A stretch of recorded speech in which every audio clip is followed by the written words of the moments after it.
نسبتون ختم دل لاند بے بالخه دے بسترې بے پوزکی تور خور باندې پروتم دغه کمره کې مې رڼا نشتا روشندان کړکۍ دروازه نشتا سوري قدرې نشتا شمع ډیوه نشتا لباس کې تڼۍ نشتا پرتوغاښ نشتا په دغه بلډینګ کې چونه رنګ نشتا غمخوار څوک نشتا تنهایی ده هغه سمندر دی چې یو ځل پې ورلو شوي بیا واپسې نشتا موږ هم یو شړ قبر کې پراته یو د الله پاک د طرف نه فیض راځي لکه یو تیز باران جړ رنګ کې وریږي او د ګس ترخ په دې مسپرو دي دقسې یو څو منټه تصور وکړئ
صل على محمد وعلى آل محمد وأنزله المقعد المقرب عندك يوم القيامة.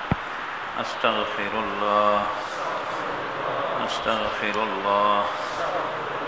أستغفر الله. بسم الله بسم الله بسم الله. أعوذ بعزة الله وقدرته من شر ما أجد وأحاذر. أعوذ بعزة الله وقدرته من شر ما أجد وأحاذر. أعوذ بعزة الله وقدرته من شر ما أجد وأحاذر. أعوذ بعزة الله وقدرته من شر ما أجد وأحاذر. أعوذ بعزة الله وقدرته من شر ما أجد وأحاذر. أعوذ بعزة الله وقدرته من شر ما أجد وأحاذر. أعوذ بعزة الله وقدرته من شر ما أجده وأحاذره. دا هر موس پسې کوشش کوي درې ځله بسم الله بسم الله بسم الله او اوذل اعوذ بعزت الله وقدرته من شر ما أجده وأحاذره. دا هر موزي مرض نو الله پاک حفاظت کوي. درود شریف اللهم صل على محمد وعلى آل محمد وانذر المقدر المقرب انك يوم القيامه. الحمد لله رب العالمين الرحمن الرحيم مالك يوم الدين. استغفر الله الذي لا اله الا هو الحي القيوم ما توب اليه. یا الله مونږ ټول نه را دي شي زمونږ ټول خپل رضا لخوا نصیب کړي. الله د دې مرګرو ستا په فضل راجمع کېدل د حاضري خدای قبول کړي. الله دلته څونه مشران سپینګیري دي الله مونږ ټول له هغې د خدمت توفیق نصیب کړي. الله د دې ټول حاضرینو که مشران دي که کشران دي خدای د حاضري قبوله کړي.